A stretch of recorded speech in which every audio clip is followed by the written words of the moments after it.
Good morning students. आज हम topic पढ़ेंगे। हमारा टॉपिक चल रहा है reproduction, sexual reproduction in angiospermic plants, और आज हम उसका दूसरा पार्ट पढ़ेंगे। पिछले टॉपिक में हमने पढ़ा था पोलन सैक की स्ट्रक्चर हमने पढ़ी, एंथर की स्ट्रक्चर समझी हमने, उसके अंदर पाए जाने वाले लेयर्स, एंडोथीसियम, मिडल लेयर्स और टेपिटम का मेजर रोल हमने देखा। किस प्रकार टेपिटम जो होती है वो माइक्रोस्पोरोजिनस टिश्यू को हमने समझा था कि टेपिटम के अंदर पाए जाते हैं माइक्रोस्पोरोजिनस टिश्यू, और इनको हिंदी में कहते हैं अपने सूक्ष्म बीजाणु ऊतक। सूक्ष्म बीजाणु ऊतक जो होते हैं वो टेपिटम की हेल्प से क्या होते हैं, अपने आप को मैच्योर करते हैं। उसके द्वारा अनेक एंजाइम्स और हार्मोन जो होते हैं सिक्रिएट किए जाते हैं, और वो मैच्योर होकर उसमें क्या बनता है, microspore mother cell. Microspore mother cell बनता है। ये माइक्रोस्पोर मदर सेल अपने आप में क्या होती है, एक द्विगुणित या डिप्लॉयड सेल होती है।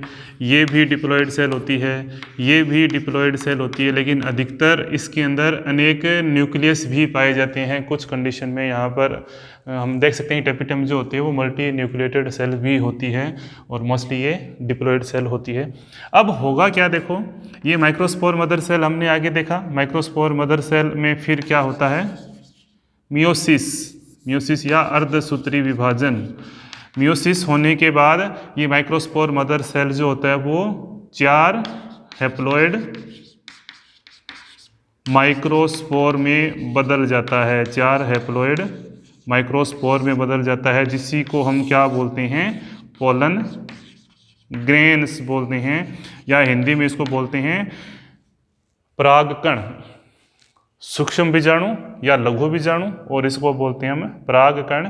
ये लघु बीजाणु मात्र कोशिका, मतलब कि जिसके द्वारा लघु बीजाणु बनता है। मियोसिस होगा तो मियोसिस जो होता है, अर्धसूत्री विभाजन जो होता है वो 2 चरणों में होता है। मियोसिस फर्स्ट और सेकंड वो हम समझ चुके हैं। तो एक जो माइक्रोस्पोर जो होते हैं वो 4, जो माइक्रोस्पोर मदर सेल है वो 4 माइक्रोस्पोर में अपने आप को अरेंज करती है, और वो माइक्रोस्पोर आपस में अरेंज रहते हैं। और अरेंजमेंट जो होते हैं वो अलग अलग पौधों में अलग अलग टाइप का पाया जाता है। तो यहाँ आपको डायग्राम दिखाई दे रहा है माइक्रोस्पोर का अरेंजमेंट। मोस्टली सभी प्लांट के अंदर इस टाइप का अरेंजमेंट पाए, जिसको बोलते हैं टेट्राहेड्रल चतुष्फलकीय व्यवस्था जो होती है, जिसमें 3 सामने दिखाई दे रहे हैं और एक आपको पीछे यहाँ दिखाई दे रहा है, तो इसको बोलते हैं चतुष्फलकीय व्यवस्था, जिसके अंदर टेट्राहेड्रल अरेंजमेंट ऑफ माइक्रोस्पोर। दूसरा यहाँ पर है आइसोबाइलेटरल मतलब सभी आपको सामने दिखाई दे रहे हैं, सभी एक दूसरे के साथ समान रूप से व्यवस्थित है। समपार्श्वीय, इसको बोलते हैं समपार्श्वीय। तो ये अरेंजमेंट जो होता है वो मोनोकोट्स में या एक बीजपत्री पौधों में लगभग पाया जाता है। थर्ड है लीनियर जो है वो माइमोसा प्यूडिका प्लांट जो है उसके अंदर पाया जाता है, माइमोसा प्यूडिका। तो उसके अंदर ये पाया जाता है, जिसको हम हिंदी में इसको बोलते हैं छुई हुई का पौधा बोलते हैं, माइमोसा प्यूडिका के अंदर। और टी शेप्ड, मतलब कि कुछ पौधों में क्या पाया जाता है, ये बहुत ही रेयरली कुछ प्लांट्स से पाया जाता है टी शेप, मतलब कि अपने आप को अरेंज करते हैं माइक्रोस्पोर। जो 4 माइक्रोस्पोर बनते हैं स्पोरोजिनस टिश्यू के द्वारा अपने आप को डिवाइड करके, और ये सभी क्या होते हैं, हैप्लॉइड होते हैं, मतलब कि इनके अंदर गुणसूत्रों की संख्या आदि होती है, इसे हम बोलते हैं हैप्लॉइड। अब हैप्लॉइड जो माइक्रोस्पोर है, एक माइक्रोस्पोर की स्ट्रक्चर जो वो यहाँ पर है। इनमें से कोई भी एक माइक्रोस्पोर, ये माइक्रोस्पोर भी हो सकता है, कोई भी एक माइक्रोस्पोर की स्ट्रक्चर जो होती है वो दिखाई देती है। जब ये माइक्रोस्पोर अपने आप को मैच्योर कर लेते हैं, तो मैंने आपको पिछले वीडियो में बताया था कि इनके बीच में क्या पाया जाता है, कैलोज। इसके अंदर क्या होते हैं, वो उसके चारों ओर अरेंज रहता है, जिसके कारण वो एक दूसरे से क्या हो जाते हैं, अलग हो जाते हैं। तो ये शुरू में माइक्रोस्पोरोजिनस सभी एक साथ जुड़े रहते हैं, उनके बीच में क्या पाई जाती है, प्लाज्मोडेस्मेटा की सहायता से आपस में। लेकिन जैसे जैसे मेच्योरिटी की तरफ बढ़ते चले जाते हैं, वो एक दूसरे से क्या होते चले जाते हैं, सेपरेट होते चले जाते हैं। और मेच्योरिटी का मतलब ये माइक्रोस्पोर में अपने आप को डेवलप कर लेते हैं। माइक्रोस्पोर का डेवलपमेंट जो होता है वो मियोसिस के द्वारा होता है, और सभी का सभी स्टेप जो होते हैं वो कहाँ होते हैं, एंथर पोलन सैक के अंदर होते हैं, माइक्रोस्पोरेंजिया में होते हैं। ये किस में पाए जाते हैं, माइक्रोस्पोरेंजिया में, लघु बीजाणुधानी बोलते हैं, माइक्रो स्पोरेंजिया, या इसको बोलते हैं लघु बीजाणु धानी। लघु बीजाणु धानी किसमें होगी? Pollen chamber. हमने एक स्ट्रक्चर बनाई थी इस प्रकार से स्ट्रक्चर बनाई थी, जिसके अंदर अलग अलग टाइप जो थे वो अरेंजमेंट था, जिसके अंदर ये 4 चैम्बर थे और प्रत्येक में क्या था? एक माइक्रोस्पोरेंजिया था। तो वो स्ट्रक्चर हम डिस्कस कर चुके हैं, वीडियो का डिस्क्रिप्शन में लिंक दे रखा है, तो वहाँ से उस वीडियो को आप आसानी से डायग्राम से सहित समझाया हुआ है। प्रत्येक लेयर का रोल समझाया हुआ है, क्या उस प्रत्येक लेयर जो उसके चारों ओर पाई जाती है उसका प्रत्येक का वहाँ पर क्या पार्टिसिपेशन है, और टेपिटम मोस्ट इंपॉर्टेंट लेयर होती है। अब होता क्या है देखते हैं। ये जो माइक्रोस्पोर है, इस एक की स्ट्रक्चर यहाँ बना रखी है, इस तरह कितने बनते हैं? ये 4 बनते हैं। तो चारों की स्ट्रक्चर एक जैसी होती है। जब ये एक दूसरे से अलग अलग हो जाते हैं तो उनके चारों ओर टेपिटम की जो वाल होती है उसके चारों ओर कुछ मटेरियल को क्या करती है? डिपॉजिट करती है। और हमने समझा भी था वो मटेरियल कौन कौन से होते हैं। हमने समझा था स्पोरोपोलेनिन, पोलन किट, ये मटेरियल जो होते हैं वो उसके चारों ओर अपने आप को अरेंज कर लेते हैं। तो इसके चारों ओर 2 लेयर पाई जाती है, एक को हम बोलते हैं एक्साइन और एक को बोलते हैं हम इंटाइन। एक्साइन जो है, एक्साइन इसके चारों ओर क्या पाया जाता है? पोलन किट पाया जाता है, और इसके चारों ओर स्पोरो पोलेनिन पाया जाता है। ये मैंने आपको बताया भी था, स्पोरोपोलेनिन जो होता है हार्डेस्ट मटेरियल जो होता है, और उसके जो प्रोटेक्शन देता है, इसको सुरक्षा देता है और लंबे टाइम तक इसको सर्वाइवल में मदद करता है। ये जो डेवलपमेंट है इसके चारों ओर की स्ट्रक्चर जो होती है वो माइक्रोस्पोरेंजिया के अंदर ही ये स्ट्रक्चर जो बन जाती है। तो एक्साइन के चारों ओर जो स्ट्रक्चर है वो हार्ड है, ये मोटी होती है, और ये थर्ड क्या होती है? थिक। क्या होती है? ये थोड़ी सी मोटी होती है, जिसके कारण ये इसके चारों ओर क्या कर लेती है? इसको चारों ओर से प्रोटेक्शन देती है। दूसरा होता है इंटाइन। इंटाइन मतलब कि आंतरिक परत, इसके चारों ओर पाए जाने वाली एक्साइन के अंदर स्थित होती है। ये क्या होती है? थिन होती है। और दूसरी किसकी बनी होती है? ये सेलुलोज प्लस पेक्टिन की बनी होती है। और उस इंटाइन के अंदर पाया जाता है प्लाज्मा मेम्ब्रेन, या इसको बोलते हैं कोशिका झिल्ली। तो एक्साइन और इंटाइन जो होती है सेल वॉल का काम करती है, जबकि प्लाज्मा मेम्ब्रेन वो कोशिका झिल्ली काम करती है। तो ये दोनों लेयर जो होती है वो प्रोटेक्शन का काम करती है। कुछ स्थान पर एक्साइन की जो लेयर होती है वो थोड़ी सी पतली होती है, उसको उस स्थान को क्या बोलते हैं हम? जर्मपोर, या इसको बोलते हैं अंकुरण छिद्र, जहाँ से क्या करता है? ये अपने आप को जर्मिनेट करता है। तो ये जो स्ट्रक्चर है, ये स्ट्रक्चर अभी हम और डिस्कस करेंगे। ये जो स्ट्रक्चर है ये सिंगल माइक्रोस्पोर है।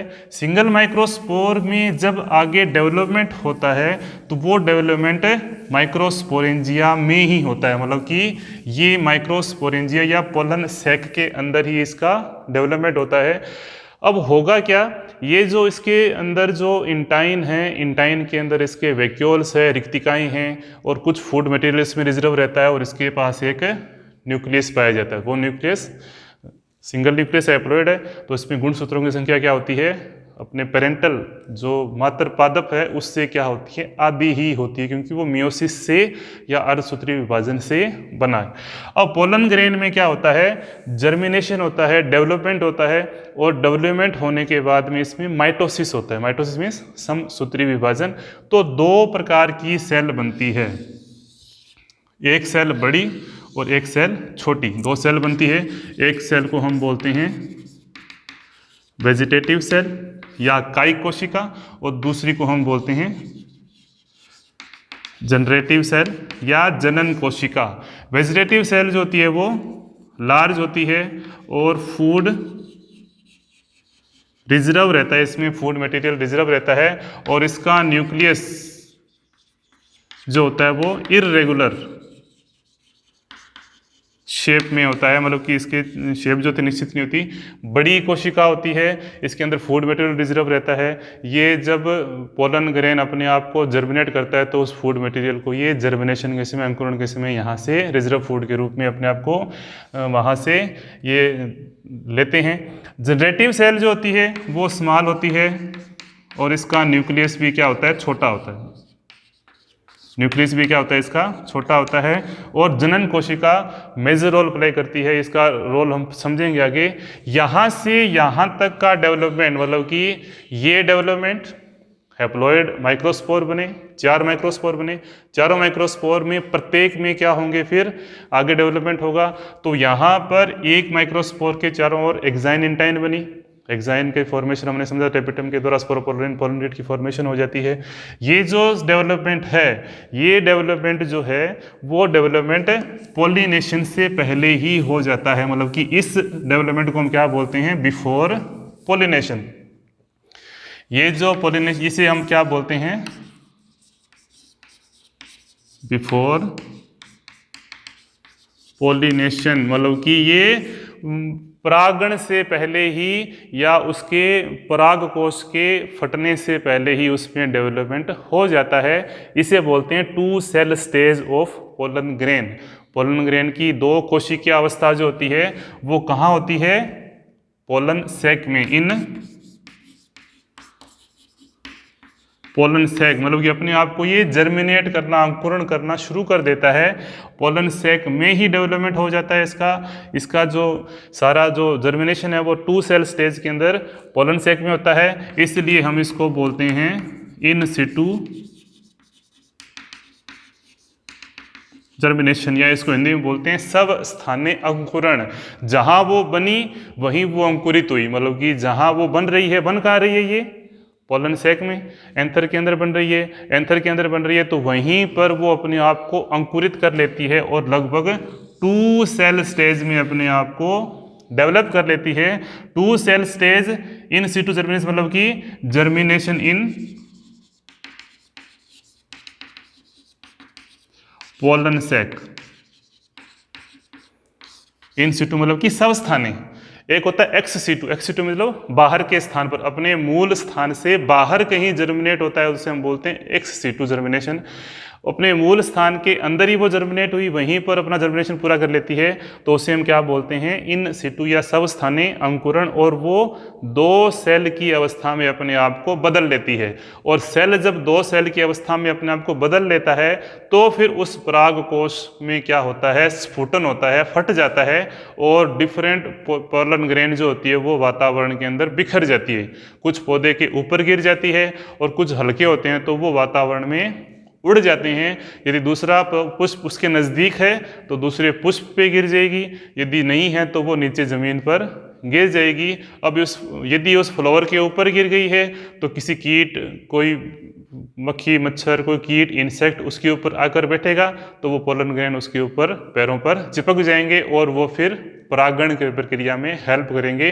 तो ये जो स्फुटन है परागकोश का, परागकोश हमने स्ट्रक्चर समझी थी, बाइथिकस होती है, 2 उसके कोश होते हैं, उसमें 4 लोब पाए जाते, 2 लोब होती है, उसमें 4 कोश पाए जाते हैं, उसमें अलग अलग जो होती हैं माइक्रोस्पोरेंजिया पाए जाते हैं। तो प्रत्येक में स्फुटन होगा तो प्रत्येक जो माइक्रोस्पोरेंजिया होगी वो फट जाएगी और फटकर माइक्रोस्पोर को बाहर धकेल देगी। और वो धकेलने का जो सेल की स्टेज होती है वो 2 सेल स्टेज में होती है। लगभग 60% आवर्तबीजी पौधों के अंदर ये जो स्टेज है वो 2 सेल स्टेज में जर्मिनेट करती है। इसे इन सिटू जर्मिनेशन बोलते हैं। पोलन सैक में जर्मिनेट होती है। उसके बाद का जो अंकुरण है वो एक्स सीटू होता है, मतलब कि बाहर की अवस्थाओं में होता है, अपने मूल स्थान से बाहर होता है। तो जब पोलिनेशन हो जाता है, बिफोर पोलिनेशन तो इतना डेवलपमेंट हुआ, आफ्टर पोलिनेशन क्या होता है वो देखते हैं। पोलिनेशन के बाद इसमें क्या चेंजेस आते हैं।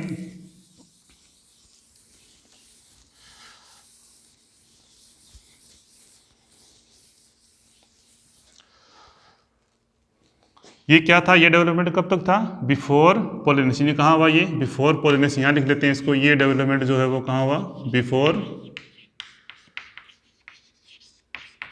पॉलिनेशन, ये दोनों जो अवस्थाएं हैं, ये सिंगल सेल थी, फिर 2 सेल स्टेज थी, और 60% आवर्त बीजियों के अंदर क्या पाया जाता है, ये 2 सेल स्टेज में पाया जाता है। बाकी 40% पौधों के अंदर ये 3 सेल स्टेज में होता है। 3 सेल स्टेज कब बनती है वो अभी समझते हैं। अब आफ्टर पॉलिनेशन मतलब कि अब क्या लिखते हैं यहाँ पर, आफ्टर पॉलिनेशन, मतलब कि हमने ये समझा कि ये जो अवस्था है ये फट गई, पोलन सैक फट गई, और वहाँ से ये 2 सेल स्टेज में उड़कर दूसरे पौधे पर पहुँच गया। आफ्टर पॉलिनेशन कहाँ पहुँचेगा, ये स्टिग्मा पर। स्टिग्मा की स्ट्रक्चर हमने कल समझी थी। ये जो फ्लावर है उसके अंदर ओवरी पाई जाती है, और उस ओवरी का कनेक्शन जो होता है वो स्टाइल से होता है, और स्टाइल के ऊपर क्या पाई जाती है, यहाँ पर स्टिग्मा पाई जाती है। तो स्टिग्मा के ऊपर आकर ये पोलन ग्रेन अपने आप को यहाँ पर पड़ जाते हैं, उड़ जाते हैं, उड़कर यहाँ आते हैं। किस में आते हैं, ये 2 सेल स्टेज में। मोस्टली ये सभी पोलन ग्रेन जो होती है किस स्टेज में होती है, 2 सेल स्टेज में अपने आप को यहाँ पर ले आते हैं, और ये क्या पाई जाती है, ओवरी। तो इस प्रक्रिया को हम क्या बोलते हैं, 2 सेल स्टेज से उड़कर यहाँ आए, इसे बोलते हैं हम पॉलिनेशन, परागण क्रिया। तो हवा के द्वारा भी उड़ के जा सकते हैं, किसी कीट पतंगों के या किसी और एनिमल्स के द्वारा उसके हाथों से चिपक कर, या किसी दूसरे एनिमल के द्वारा भी वो किसी सहायता से किसी एक मीडियम के द्वारा दूसरे पौधे पर पहुंच जाते हैं। मेनली पॉलिनेशन का काम होता है रिप्रोडक्शन में हेल्प करना। तो ये 2 सेल स्टेज की जब इसके ऊपर पहुंचेगी तो अपने आप क्या करेगी, ये जर्मिनेट करेगी। तो आफ्टर पॉलिनेशन जर्मिनेशन जो होता है, वो जो सेल होती है वो फिर अपने आप को बदल लेती है। आफ्टर पॉलिनेशन क्या होता है, ये अपने आप को डेवलप करता है, और डेवलप करेगा तो ये क्या करेगा, जहां जर्म पोर पाया जाता है वहां से जर्मिनेट करना शुरू कर देता है। जहां जर्म पोर पाया जाता है वहाँ से ये जर्मिनेट करना शुरू कर देता है। जर्म पोर मेनली क्या पाए जाते हैं, 2 टाइप की सेल होती है जर्म पोर के आधार पर। यदि उस पोलन ग्रेन के ऊपर सिंगल जर्म पोर पाया जाता है तो उसे हम बोलते हैं मोनोकोल्पेट पोलन ग्रेन। उसे हम क्या बोलते हैं, मोनोकोल्पेट पोलन ग्रेन। और ये मेनली मोनोकोट्स या एक बीजपत्री पौधों के अंदर पाया जाता है। दूसरे कुछ अधिकतर जो डाइकोट्स हैं, जितने भी डाइकोट्स हैं, उनके अंदर क्या पाया जाता है, उन्हें हम बोलते हैं ट्राइकोल्पेट पोलन ग्रेन। इसके ऊपर क्या पाए जाते हैं, 3 जर्म पोर, मतलब कि 3 जनन जो छिद्र पाए जाते हैं, उनमें से किसी भी छिद्र से क्या हो सकता है, वो अंकुरित हो सकता है। और ये किस में पाया जाता है, डाइकोट्स। मतलब कि जर्म पोर कैसा भी हो, किसी प्रकार से उसका काम क्या होता है, उसे अंकुरित करना, और अंकुरित करने के बाद में इस पोलन ग्रेन को मेल गेमिटोफाइट में बदलना। मतलब कि ये जर्म जो है पोलन ग्रेन जो किस में बदलती है, मेल गेमिटोफाइट में। तो इस आफ्टर पॉलिनेशन जो होता है उसका डेवलपमेंट क्या होता है, मेल गेमिटोफाइट में अपने आप को डेवलप करता है। तो वो क्या कैसे होगा, आफ्टर पॉलिनेशन समझते हैं। तो यहाँ हम हेडिंग डालते हैं development of male gametophyte after pollination. ये हेडिंग क्या डालेंगे अब, डेवलपमेंट ऑफ मेल गेमिटोफाइट।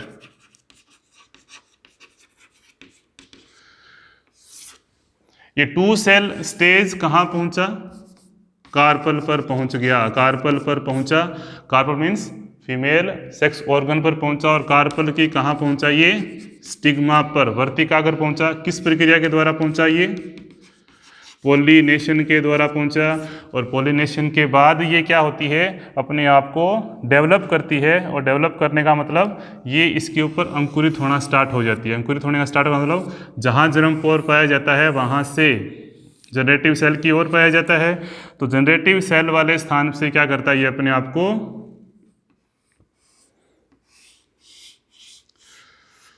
अंकुरित करना शुरू कर देता है। तो एक्साइन है वो फट जाती है, एक्साइन के अंदर रप्चर हो जाता है, और जहाँ पतली भाग पाया जाता है, जो भाग वहाँ से पतला होता है, वहाँ से जर्म पोर के द्वारा वहाँ से वो निकलना स्टार्ट कर देती है। और निकलना स्टार्ट करने के बाद में जनरेटिव सेल है, जो वेजिटेटिव सेल है, वो क्या बनाती है, एक लंबी सेल के रूप में अपने आप को बदल लेती है। इसे हम क्या बोलते हैं, ट्यूब न्यूक्लियस। इसे हम क्या बोलते हैं, ट्यूब न्यूक्लियस। और जो जनरेटिव सेल है, जनरेटिव, ये किससे बदलती है, ये वेजिटेटिव सेल काय कोशिका से बनती है। और जो जनरेटिव सेल है वो क्या होगा, जनरेटिव सेल के अंदर क्या बन जाएंगे, दो सेल में इसका फिर माइटोसिस हो जाता है। इसका क्या हो जाता है, माइटोसिस हो जाता है। तो यहां क्या बन जाते हैं, दो न्यूक्लियस बन जाते हैं, या 3 सेल स्टेज, इसे हम क्या बोलते हैं, 3 सेल स्टेज। ये कब होता है, पॉलिनेशन के बाद। कहां पर, कार्पल पर, स्टिग्मा के अंदर। तो ट्यूब सेल जो होती है वो लंबी वृद्धि करके स्टाइल से होती हुई, जैसे मान लो हमने डायग्राम बनाया था एक यहां पर पहले, ये फीमेल कार्पल है, ये इसकी ओवरी है, यहाँ क्या पाए जाते हैं, ओव्यूल। और पोलन ग्रेन क्या हुए, यहाँ पर आकर इस पे गिर गए, किस स्टेज में, 2 सेल स्टेज में, कार्पल पर गिर गए। अब यहाँ से क्या निकलेगी, प्रत्येक जो पोलन ग्रेन होगा वो यहाँ पर क्या बनाएगा, ट्यूब न्यूक्लियस बनाएगा। और ट्यूब न्यूक्लियस जो क्या करेगी, यहाँ पर एक लंबी ट्यूब या नलिका बनाएगी। और उसको पहुँचना अल्टीमेट कहाँ होगा, ओवरी के ओव्यूल तक पहुंचना होगा। इस पूरे प्रोसेस को हम नेक्स्ट टॉपिक में समझेंगे। अभी तक ये कि बिफोर पॉलिनेशन ये 2 सेल स्टेज में होती है, इंपॉर्टेंट है, कंपटीशन एग्जाम में क्वेश्चन पूछा जाता है। 60% पौधों के अंदर ये 2 सेल स्टेज में ही उसका जर्मिनेशन जो होता है वो पोलन सैक में हो जाता है। उसे हम बोलते हैं इन सिटू जर्मिनेशन, सब स्थानीय जर्मिनेशन। पॉलिनेशन के बाद जो होता है ये स्टिग्मा के ऊपर जर्मिनेट होता है। इसको हम क्या बोलते हैं, एक्स सिटू जर्मिनेशन या बाह्य स्थानीय अंकुरण। बाहर के स्थान पर, बाहर का स्थान यहाँ पे क्या है, यहाँ पे इसके लिए कार्पल या स्टिग्मा, तो उसे हम क्या बोलते हैं, एक्स सिटू जर्मिनेशन। तो ये डेवलपमेंट जो होता है 2 सेल स्टेज से 3 सेल स्टेज में अपने आप को डेवलप करने का काम कौन करता है, वहां पर पॉलिनेशन के बाद होता है। तो ये डेवलपमेंट सारा कहाँ होता है, पॉलिनेशन के बाद होता है, आफ्टर पॉलिनेशन होता है। और 3 सेल स्टेज जो होती है उसे हम क्या बोलते हैं, मेल गेमेटोफाइट्स। इन्हें क्या बोलते हैं हम, मेल गेमेटोफाइट, जिसमें प्रत्येक सेल जो होती है वो क्या होती है, हैप्लॉइड, क्योंकि इसमें जो डिवीजन होते हैं सारे के सारे माइटोसिस होते हैं, समसूत्री विभाजन होते हैं। और माइटोसिस के द्वारा अपने आप को क्या करता है, ये एक सेल से 2 सेल में और 2 सेल से 3 सेल में बदल लेता है। ट्यूब सेल का काम केवल इतना है कि वहाँ पर पोलन ग्रेन के द्वारा लगातार वृद्धि करके उसे कहाँ पहुँचना, ओवरी तक पहुँचना। क्योंकि ये जो है ये स्टिग्मा है, ये है स्टाइल, और ये क्या है, ओवरी। तो स्टाइल बीच में लंबी संरचना होती है, तो लंबी ओव्यूल तक उसको पहुंचना है, तभी फर्टिलाइजेशन होगा, निषेचन होगा और बीज बनेंगे। तो उसको बनाने के लिए, उसको आगे बढ़ाने के लिए पोलन ग्रेन को, उसके न्यूक्लियस को या उसके मेल गैमेट को क्या करते हैं, वो ओवरी तक पहुंचाते हैं। ये 2 न्यूक्लियस जो होते हैं ये क्या बनाते हैं, 2 मेल गैमीट, 2 नर युग्म के रूप में कार्य करते हैं। और आवर्तबीजी पौधे ही ऐसे हैं जिसके अंदर 2 मेल गैमीट पाए जाते हैं। उससे नीचे की कैटेगरी की जितने भी प्लांट हैं, चाहे वो जिम्नोस्पर्म हो, वहाँ पर 2 मेल गैमीट नहीं बनते, वहाँ एक ही मेल गैमीट बनता है।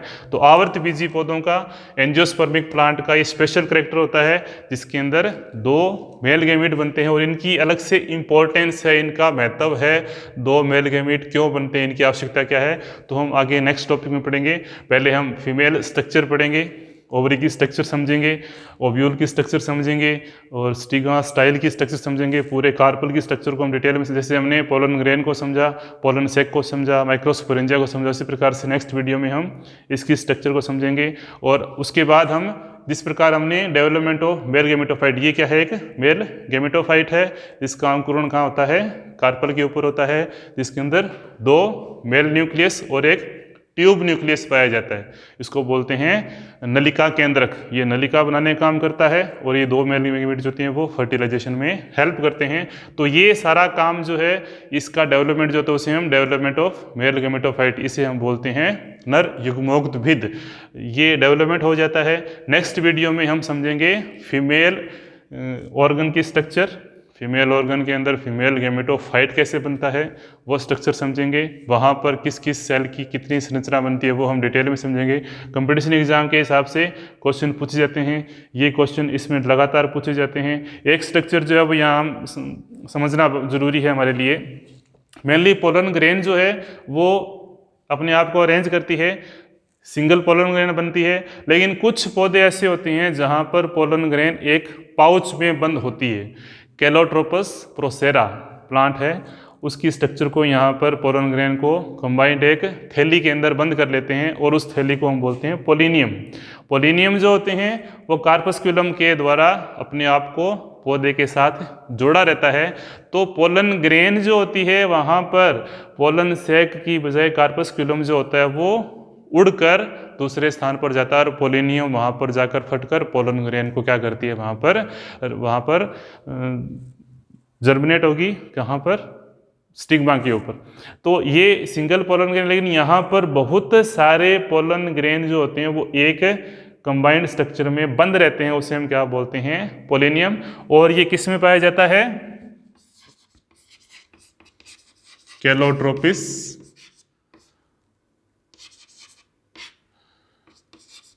प्रोसेरा, जिसको आँख बोलते हैं, आंकड़ा बोलते हैं सामान्य भाषा में। कैलोट्रोपस प्रोसेरा जो है उसके अंदर ये स्ट्रक्चर पाई जाती है जिसको हम बोलते हैं पोलिनियम। और पोलिनियम के द्वारा ये क्या करता है, ये पोलिनेशन में डायरेक्टली बहुत सारे पोलन ग्रेन जो होते हैं वो दूसरे पौधे पर एक साथ पहुंच जाते हैं।